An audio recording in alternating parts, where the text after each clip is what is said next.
एक नेक सीर्थ बादशाह की 5 बेटियां थीं और हर एक अपनी जगह लाजवाब हुस्न की मालिक थी। 4 शहजादियों के बाल लंबे और सुनहरे थे, मगर 5वें और सबसे छोटी शहजादी के बाल काले थे। बादशाह के दरबार में कई अक्लमंद और दानिशमंद लोग मौजूद रहते थे। इनमें एक बुजुर्ग नजूमी अकबर नामी भी था।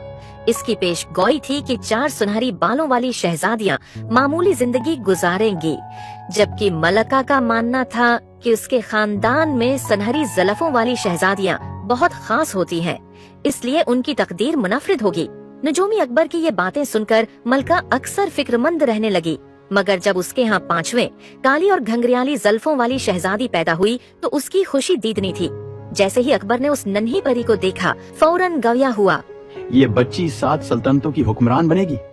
बादशाह भी इस पेश गोई पर नहायत खुश हुआ। सभी शहजादियों की परवरिश नाज और नाम में हो रही थी, मगर मलका खास तौर पर सबसे छोटी शहजादी का बहुत ज्यादा ख्याल रखती थी। इसकी है हर ख्वाहिश पूरी की जाती, इसके लिए बेहतरीन मलबूसात तैयार किए जाते और जो खाने की चीज वो तलब करती फौरन मुहैया कर दी जाती। इसकी बहनों को ये बात नागवार गुजरती कि माँ इस पर इतनी मेहरबान क्यों है, जबकि उनके साथ ऐसा सलूक नहीं किया जाता। सबसे बड़ी शहजादी की मंगनी वजीर आजम के बेटे से तय पा चुकी थी और बादशाह दीगर बेटियों के रिश्तों के लिए भी फिक्रमंद था। मुख्तलिफ सल्तनतों के कई शहजादे रिश्ते भेज रहे थे, मगर इनमें से ज्यादातर नीलोफर को ही अपनी दिलहन बनाना चाहते थे। उस पर उसकी बहनों की परेशानी मजीद बढ़ गई। सबसे बड़ी शहजादी ने अपनी खास कनीज के जरिए वजीरजादे से मदद मांगी। वजीरजादा भी नीलोफर को रास्ते से हटाने के दर पे था।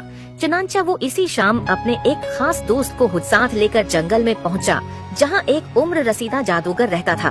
वजीरजादे और उसके साथी को अपनी कटिया में देखकर जादूगर मुस्कुराकर बोला, आज तुम दोनों यहाँ कैसे आ गए? वजीरजादे के दोस्त ने चापलूसी भरी बातों के बाद वजीरजादे की मुश्किल बयान की। जादूगर ने आंखें मूंद कर कोई मंत्र पढ़ा और फिर बोला, नीलोफर को पहाड़ के उस किले में कैद कर दो जिसका दरवाजा हमेशा बंद रहता है। अगली ही रात महल में हलचल मच गई कि नीलोफर अपने कमरे समेत गायब हो चुकी थी। मलका ने ये खबर सुनी तो गम से बेहाल हो गई और बादशाह भी हैरत में डूब गया। महल के मुहाफिजों को हरकत में लाया गया, मगर नीलोफर का कहीं कोई सराग न मिला। नीलोफर की बहनें इस अचानक वाकये पर दिल ही दिल में खुश थीं, मगर मलका शदीद सदमे में मुब्तला हो गई। बादशाह भी गम सम रहने लगा। बुजुर्ग नजूमी अकबर ने बादशाह और मलका को दिलासा दिया, ये अचानक पेश आने वाला वाकया दर हकीकत किसी बड़ी खुश नसीबी की अलामत हो सकता है।